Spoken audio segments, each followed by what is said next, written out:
Ciao a tutti ragazzi, 14 settembre, nuova prova a tempo, questa volta un po' più tranquilla perché siamo a bordo di una gruppo 3. Possiamo tra l'altro scegliere quella che più ci piace. Io ne ho provate 3, ho fatto 5 giri con ognuna, alla fine ho scelto la Porsche 911 RSR. Secondo me la più bilanciata, anche se come scelta personale avrei scelto la Ferrari 458 perché in frenata sovrasterza tantissimo, come se per farvi capire avessimo un'auto da rally e in ingresso curva tirassimo il freno a mano, però è molto più impegnativa e capisco che per voi potrebbe essere difficoltoso, quindi vi spiego come fare l'oro con la Porsche 911. La Supra invece il problema ce l'ha in uscita curva perché sovrasterza tantissimo, quindi se avete difficoltà col sovrasterzo dovrete andare a mettere il TCS, ma poi non siete più veloci ed è difficile che rientrate nell'oro, anche perché coi tempi già sono scesi parecchio, non pensavo, è prestissimo, sono solo 2 ore che la prova online e già stanno sul 43 alto. Ma come approcciare alla guida di quest'auto, come ottenere l'oro? È un'auto molto bilanciata, diciamo che è semplice da guidare. Partiamo dal rettilineo, siamo nel giro lanciato, arriviamo fino alla quinta, non serve mettere la sesta. Quando vedete questo cartellino nero 10 metri prima la staccata fino alla seconda, entrate in curva 1, tagliate il cordolo, attenzione sia in curva 1 che in curva 2 ci sono due piccoli salsicciotti che fanno scomporre l'auto anche se sulla Porsche hanno poco effetto diciamo. Mettete la terza sulla curva 2 sempre che abbiate velocità successiva perché quest'auto se mettete la marcia diciamo superiore per capirci in uscita curva per avere meno sovrasterzo va sotto coppia e non è veloce, quindi dovete cercare di tenere la marcia giusta. Quindi terza marcia arriviamo sulla curva lunga a destra, modulate l'acceleratore tenendo il cordolo interno fin quando nella parte sinistra dove sta il muro di gomme vedete questa parte coperta con l'arancione. Qui tutto il gas giù, arriviamo fino al portale dove sta il cartello pubblicitario, 10 metri prima la staccata fino alla seconda marcia, entrate nella curva, tenete bene il cordolo interno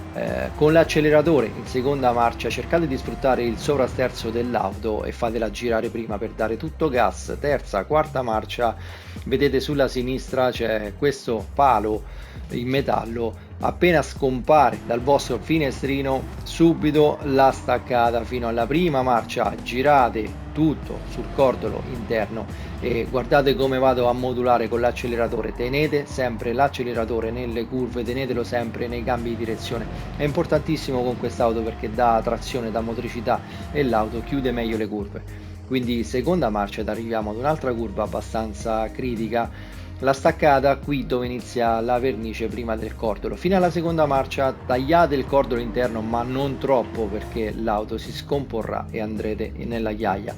Rimanete in seconda marcia, non accelerate in terza perché l'auto va sotto coppia, quindi la seconda, terza marcia arriviamo nella curva a destra, qui dovete curare molto l'uscita curva più che l'ingresso perché andate sul rettilineo, quindi dovete essere veloci, ritardatelo leggermente il cordolo interno di destra, ritardate a cercarlo,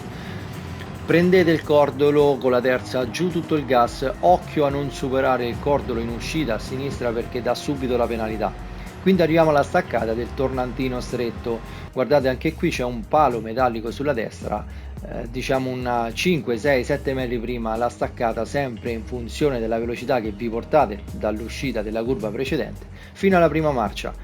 Tardate a chiudere questo tornantino perché non è 90 gradi ma è di più, quindi tardate l'ingresso sul cordolo, come entrate sul cordolo rimanete in prima, date gas in prima, siete più veloci. Seconda marcia, terza marcia arrivate, tagliate la semicurva a sinistra, arrivate alla curva a destra, qui giù fino alla prima marcia, modulate il gas, seconda marcia, uscite e qui arriva la parte che io odio, ovvero la chicane. Serve confidenza per farla bene, infatti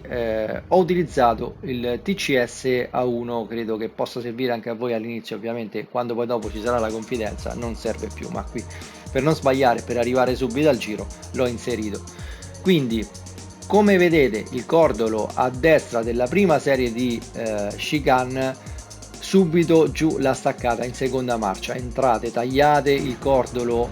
se l'auto parte è ancora meglio perché gira prima, per farla partire diciamo che sarebbe meglio la Ferrari, però se spizzicate leggermente l'erba sul lato sinistro, l'auto parte, anche la Porsche riesce a partire. Entrate su questa curva e come inizia il cordolo a destra frenate fino alla prima, abbiate pazienza qui, l'ultima chicane, qui rischiate di buttare tutto il giro. Due modi per farla: il primo è passare sopra al salsicciotto grande che trovate sul cordolo di sinistra, ma attenzione perché primo l'auto salta e quindi si gira, il secondo è che prendete la penalità perché con la ruota interna andate a passare la linea e quindi vi dà subito la penalità. Se riuscite a farlo, tenetevi bene sulla linea di sinistra, andate quindi a girare subito a destra, anche qui attenzione perché l'auto uno si scompone e due prendete la penalità sia per tagliare il cordolo interno che all'uscita verso il cordolo esterno. Come arrivate al cordolo esterno ritogliete subito il TCS, fate l'ultima curva, qui serve la motricità come su tutto il resto della pista e il giro è finito. Spero che vi abbia spiegato bene come fare, so che parlare è un conto e farlo è un altro, ma guardate il giro e cercate di capire quello che vi ho detto all'interno di questo giro veloce.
44esimo posto mondiale momentaneo, ma i giochi sono appena aperti e soprattutto ho ancora un secondo in tasca perché non ho girato praticamente per niente, quindi suppongo che anche voi riuscirete a superare anche il mio tempo. Scappo subito a Laguna Seca perché mi sto allenando per la seconda prova di qualificazione della GT League che è iniziata. Ieri ho fatto proprio la prima prova, è andata anche piuttosto bene, grazie per chi di voi mi ha supportato durante la live. Vi invito a seguirmi anche il 22 settembre alle 21:30, vi sarà la seconda prova Dodge Viper gruppo 3 a Laguna Seca e adesso vado proprio a girare. Come sempre ragazzi vi ringrazio di avermi seguito, spero di aiutarvi a prendere anche quest'oro, ma non dovrebbe essere poi così difficile, dai, è un'auto molto stabile, molto bella da guidare, molto precisa, quindi forza che ce la fate senza grossi problemi. Se questo video vi è piaciuto lasciate un like, condividetelo, ma soprattutto iscrivetevi al canale e vi ricordo che se volete acquistare postazioni di guida o sedili come miei iscritti avete diritto ad uno sconto del 20% presso la Cockpit Tech Solution per ogni acquisto. Approfittate di questa occasione, scrivetemi a questa mail per ricevere il vostro coupon personale. Vi saluto e al prossimo video. Ciao ragazzi!